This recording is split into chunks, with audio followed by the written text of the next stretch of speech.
Good morning, everyone. Welcome back for another episode. It has been a while. Been busy with life and working on the airplane, trying to put some instruments in, get it all IFR'd one day soon, I hope. As well as just completed my night rating a short while ago and now working towards my commercial license. So I thought I'd put together this episode for the folks who are maybe aspiring to be a commercial pilot or an airline pilot someday, or some sort of pilot. So I'm going to take you from the beginning, private pilot's license, all the way to the airlines, just to give you a bit of information, what's required, because everybody thinks that you learn to fly a plane and suddenly you're an airline pilot. At least the folks who don't know anything about aviation are that way. But then you quickly learn that money, time, and experience is required for all those things. So we are going to go from the very beginning to, I guess the highest levels that I can take you to. And again, keep in mind that, this is based on my knowledge and experience and what's out there. You should always check for yourself. And there is a difference between Canada rules and US rules. And where I can in this video, I'll put in the US information. So this will take the path again from private all the way to airline. And hopefully in the next episode, I'm going to look at costs. We'll look at costs for all those different licenses and ratings. All right, so let's get to it. So here's what we know right now. And if you're in a hurry to know what the end result will be, here it is. Actually, there could be a lot more than what is shown here, depending on the path you choose in your future aviation life. So let's clear some of this away so we can focus on a simpler approach. Whoops, went too far. There, that's better. Let's start with the private license. But before we move forward, a little something about naming conventions. In Canada, the terms license and permit are used. And in the US, we see license and certificate. Both countries use the term ratings, and we'll get to those a little later. For the sake of simplicity, we'll just use license and rating in this video. For those of you who have absolutely no patience, let's start this off with a summary. And after the summary, we'll go into the individual details. Here they are. The main three licenses we're going to discuss today are the private, commercial, and airline transport pilot licenses. There are also ultralight and recreational licenses, but we'll keep those for a separate video at a later date. As far as this video is concerned, we'll assume that you want to get your foot into the aviation world by beginning with your private pilot's license and work your way up to airline transport pilot license. Remember, you can stop at any time. For example, if flying around with your buddies and families is your only goal, then just get your private license and you're golden. Want to make a living from flying? Then move on to your commercial license. Do you want a big office that has wings and lots of buttons? Then airline transport may be for you. Let's get to the in-between stuff. After you complete your private pilot's license, you'll only be able to fly during the day. So if you and your buddies wanted to experience some night flying, you'd be required to add the night rating to your license. Now here's where it tends to be confusing. There are two other ratings that we see next to the commercial pilot's license: the instrument rating and the multi or twin rating. You do not need a commercial license to do either of these. You could get your private license and tack on those ratings right away, or you could get your private, then your commercial license, and then add the instrument and twin ratings.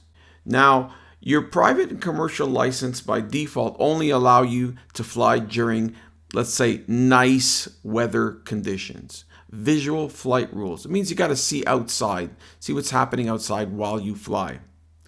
The instrument rating allows you to fly when you don't see well outside, where it might be hazy or foggy, raining, and cloudy. During these types of conditions, you fly by reference to the instruments inside your aircraft.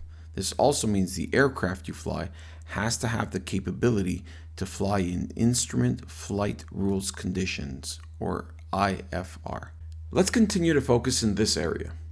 In aviation, experience from one license or rating is almost always taken into consideration when advancing your licenses or ratings. when the air regulations apply to your specific situation. Example, for your private license, there's some instrument time included. This is when you get familiar with the instruments in your plane and get a taste of what it would be like to fly only by instrument. About half your night rating is flying by instruments, and the hours you did during your private can be applied. Your commercial license also has an instrument portion in it, and you can use your private and night rating hours to apply them to your commercial license. Then there's the instrument rating, which is all instrument time, and you can apply some of those other hours you've done against that rating. So here's my recommendation. Start with your private license, have a taste of the night rating, and then take your instrument rating. By the time you're done there, you will have pretty much all the instrument hours required for your commercial license and be that much further ahead. Plus, you have the added bonus of having written an instrument rating, and when you get to the commercial license, the instrument portion of that exam will be much easier. Let's get back to our original license and ratings diagram, where we have two other ratings we haven't spoken about. The instructor rating is pretty much self-explanatory. You can tack on this rating to your commercial license if you choose to. This, of course, assumes that your goal is to instruct future aviators for a living. This path is one way to start earning money as a pilot quickly after getting your commercial ticket. So, you're done. You have your commercial license and off you go to be the pilot you always wanted to be. Maybe. At this point, based on what has been presented so far, you would be allowed to carry passengers in a single or multi-engine aircraft, possibly in instrument conditions day or night, right? Wrong. You see, all your training so far has been in airplanes that don't require more than one pilot to fly that specific aircraft. The aircraft types that are used to carry passengers in an airline or air taxi operation usually require a minimum crew of 2 pilots. Enter the IATRA rating. This is a written exam that's made for pilots seeking to operate multi-aircraft or obtain a cruise relief pilot authorization. That is someone who doesn't take off or land the plane, but operates the aircraft during the cruise portion of the flight, basically when everybody's sleeping. Well, why bother with that? You're on your way to be an airline pilot. So here's why. Without going too deep into license requirement, an airline's pilot's license requires about 1,500 hours to attain, and you'll have about a minimum of 250 hours of flight time by the end of your commercial license. The IATRA is that in-between step that allows you to sit at the grown-up table while you accumulate the hours required for your airline transport license. This, however, is only a Canadian thing. It doesn't exist in the USA. In the States, you get trained and checked out on any 2-crew aircraft you'd be hired to fly. So that's it for this video. I hope I was able to add some clarity on navigating the licenses and ratings. In a follow-up video, we'll dig into the hourly requirements and costs associated with them.